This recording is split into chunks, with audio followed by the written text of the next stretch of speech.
بسم اللہ الرحمن الرحیم. ڈیئر ویورز السلام علیکم. بیل اپلیکیشن یا گرانٹ آف بیل کے اوپر جو ہمارے لیکچرز ہیں ان کے سلسلے میں آج اسٹیچوٹری گراؤنڈ کے نام سے جو گراؤنڈ آف بیل ہے اس کے اوپر ایک ایگزاسٹیو اسٹڈی کرنے کی کوشش کریں گے، اور اس میں اسٹیچوٹ کی ٹرانسلیشن اور ٹو سم ایکسٹینٹ انٹرپریٹیشن اور پھر مختلف جو پہلو اس کے نکلتے ہیں ان کے اوپر جو honourable supreme court of Pakistan کی ججمنٹس کی روشنی میں جو اپ ٹو ڈیٹ پوزیشن ہے وہ میں آپ پر واضح کرنے کی کوشش کروں گا، اور اس میں جو پوائنٹس نکلتے ہیں اس کے اوپر انشاءاللہ تعالی اسی لیکچر کے دوران میں آپ کو سپریم کورٹ کا جو اپ ٹو ڈیٹ ویوز ہے ان ججمنٹ کے ریفرنس بھی دوں گا، تاکہ بوقت ضرورت آپ اپنے کیس کے مطابق ان ججمنٹس کو آنریبل کورٹس میں پیش کر کے اپنے لیے ریلیف کی ریکویسٹ کر سکیں. ڈیئر ویورز، اسٹیچوٹری گراؤنڈ کے نام سے جو گراؤنڈ آف بیل لی جاتی ہے وہ سیکشن 497 سی آر پی سی کی تھرڈ اور فورتھ پرووائزو. تھرڈ پرووائزو میں یہ لا لے ڈاؤن کیا گیا ہے کہ اگر کوئی شخص جو کسی جرم کا ملزم ہے اس کی حراست کو یا اس کی ڈیٹینشن کو اگر 1 سال ہو گیا ہے اس جرم میں ڈیٹین ہوئے اور اس کا وہ مقدمہ ٹرائل جو ہے وہ فائنل نہیں ہوا، یعنی کنکلوڈ نہیں ہوا، اور اس 1 سال تک کنکلوڈ نہ ہونے میں تاخیر جو ہو رہی ہے اس کی ذمہ داری اس ملزم پر ہی نہیں ہے، تو پھر اگر وہ کیس سزائے موت والا کیس نہیں ہے تو اس ملزم کی ضمانت کر دی جائے گی. میرٹس نہیں دیکھے جائیں گے بلکہ اس ڈیٹین کو دیکھا جائے گا، اور اس کے پیچھے پرنسپل یہ ہے کہ ہر ملزم کا رائٹ ہے کہ اس کو جلد از جلد اس کا مقدمہ جو ہے وہ تجویز کر کے یا ٹرائل کر کے اس کا فیصلہ کیا جائے. اگر اس نے سزا ہونا ہے تو سزا ہو، بری ہونا ہے تو بری ہو، اس کو بہت دیر تک فیصلہ سے پہلے ہی حراست میں نہ رکھا جائے. تو 1 سال اسی لاجک اور بنیادی انصاف کے اصول کو مد نظر رکھتے ہوئے یہ انکارپوریٹ کیا گیا ہے کہ اگر کسی شخص کو حراست میں 1 سال سے زائد کا پیریڈ ہو گیا اور اس کی ذمہ داری اس پہ نہیں ہے تو ارریسپیکٹیو آف دی میرٹس اس کی ضمانت ہے وہ کر دی جائے گی. اور اگر ایسا کیس جو سزائے موت سے قابل سزا ہے تو پھر یہی پیریڈ جو ہے وہ 2 سال تک ہو جائے گا کہ کوئی شخص اگر سزائے موت والے جرم کا ملزم ہے اور 2 سال سے زیادہ اس کی حراست کا عرصہ ہو گیا جس کی ذمہ داری اس کے اوپر یا کسی ایسے شخص پر نہیں ہے جو اس کے بہاف پر ایکٹ کر رہا ہے، تو پھر اس کی ضمانت جو ہے وہ کر دی جائے گی. اور دونوں شکلوں میں 1 سال والے میں بھی اور 2 سال والے میں بھی ملزم کے بہاف پر ایکٹ کرنے والے شخص کا مطلب یہ ہوتا ہے کہ اس کا وکیل، یعنی کہ ملزم کے اوپر ذمہ داری نہ ہو تاخیر کی یا اس کے وکیل کے اوپر ذمہ داری نہ ہو تاخیر کی، تو پھر ان کی ضمانت کر دی جائے گی. اب اس تیسرے پرووائزو کی جو ایکسیپشن ہے فردر وہ 4تھ پرووائزو میں دی گئی ہے، اور وہ یہ ہے کہ یہ رائٹ، لیگل رائٹ اگر مل جائے ملزم کو کہ وہ 2 سال سزائے موت والے کیس کی شکل میں یا 1 سال سزائے موت کے علاوہ دیگر سزاؤں والے جرم کی شکل میں اس کو جیل میں ہو گیا اتنا عرصہ اور اس کا رائٹ بن گیا، تو پھر ایکسیپشن کیا ہوگی کہ اس رائٹ کے بن جانے کے باوجود کو بیل نہ دی جائے. تو وہ 4تھ پرووائزو میں بتایا گیا ہے ایسا شخص اگر پہلے بھی کسی سزائے موت یا عمر قید والے جرم میں سزا یافتہ ہو، یعنی کہ وہ پکڑا گیا ہے اس جرم میں جس کی بات ہو رہی ہے، 2 سال سے زیادہ عرصہ ہو گیا ڈیٹینشن کا، اور وہ ڈیٹینشن میں جو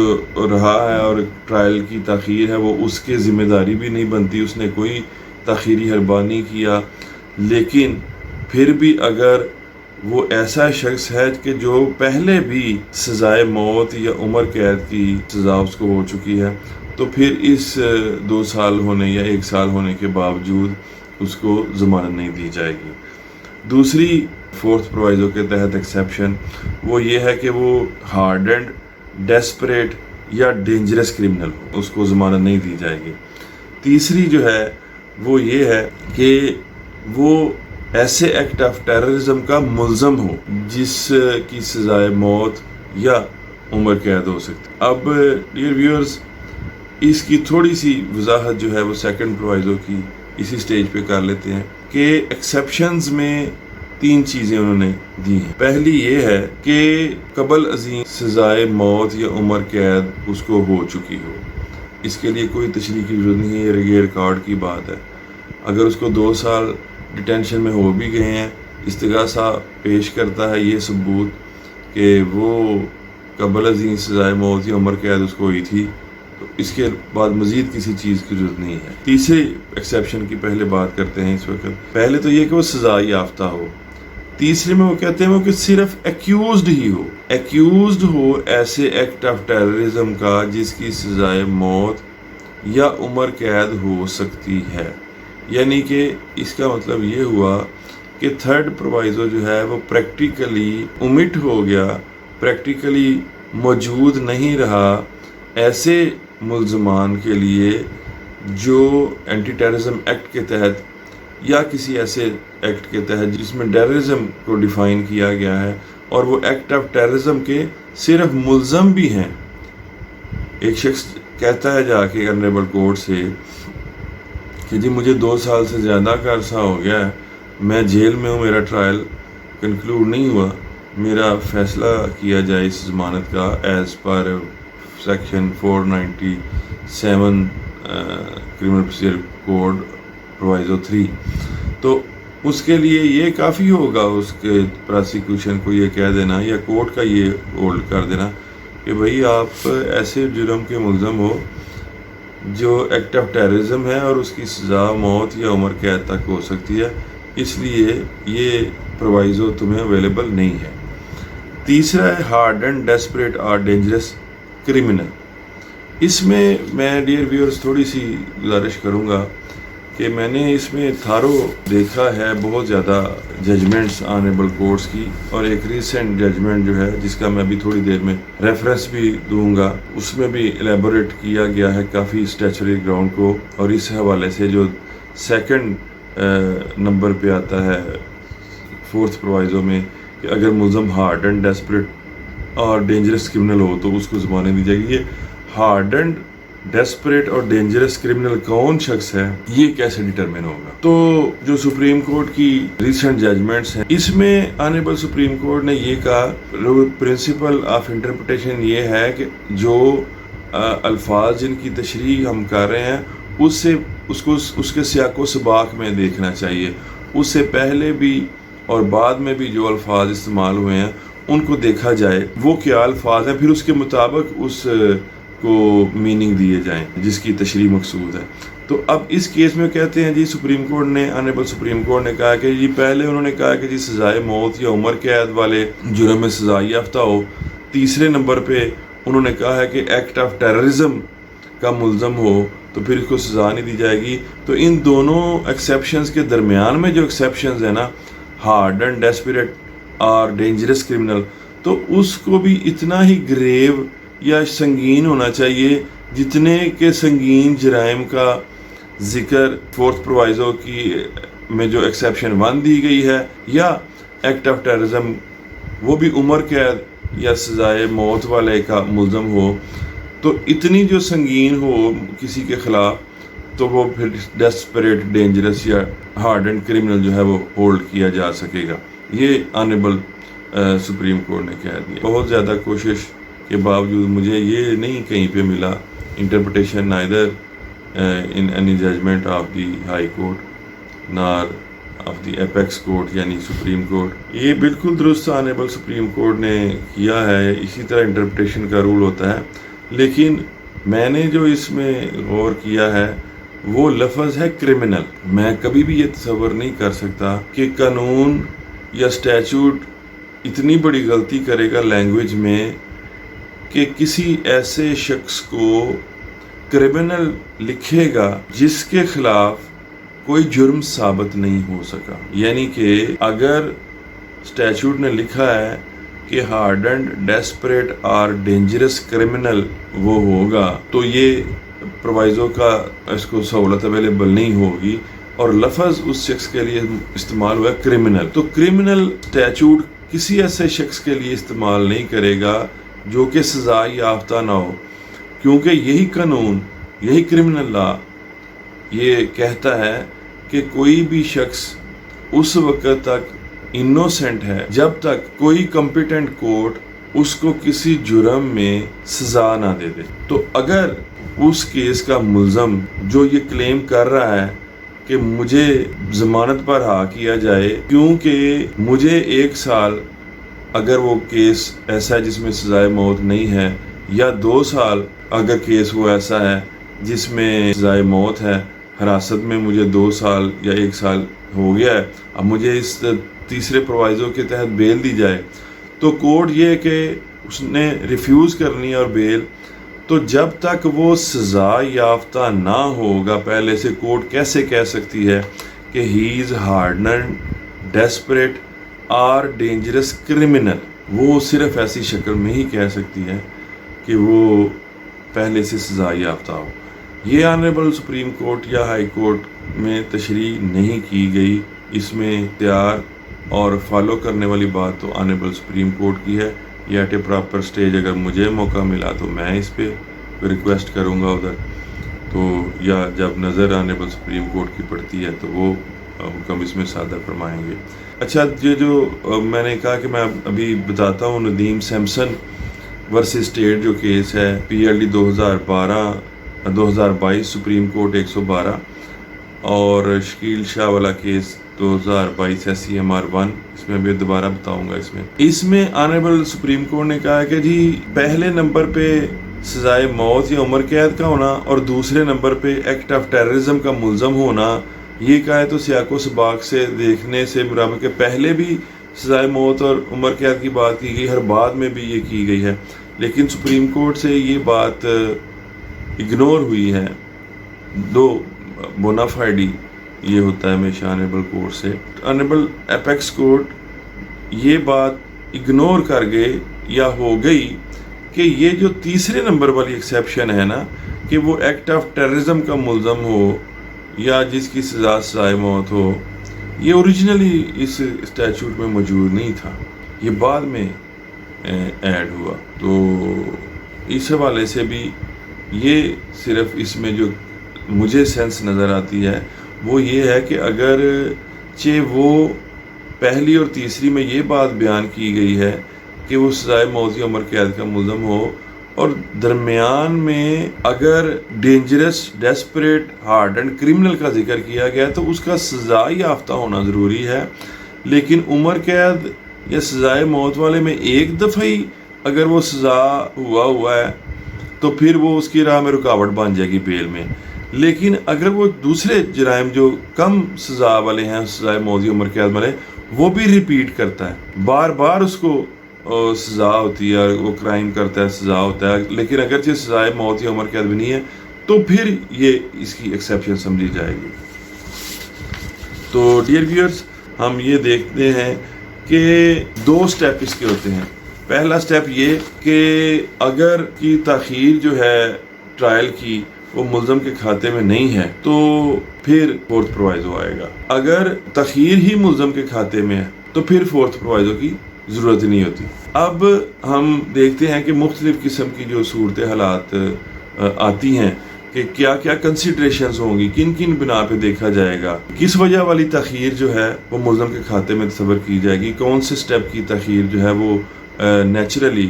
اس کے کھاتے میں تصور نہیں ہونی چاہیے اور نہ لیگلی اس کے خلاف استعمال ہو سکتی ہے. تو اس سلسلے میں اب وردی ججمنٹس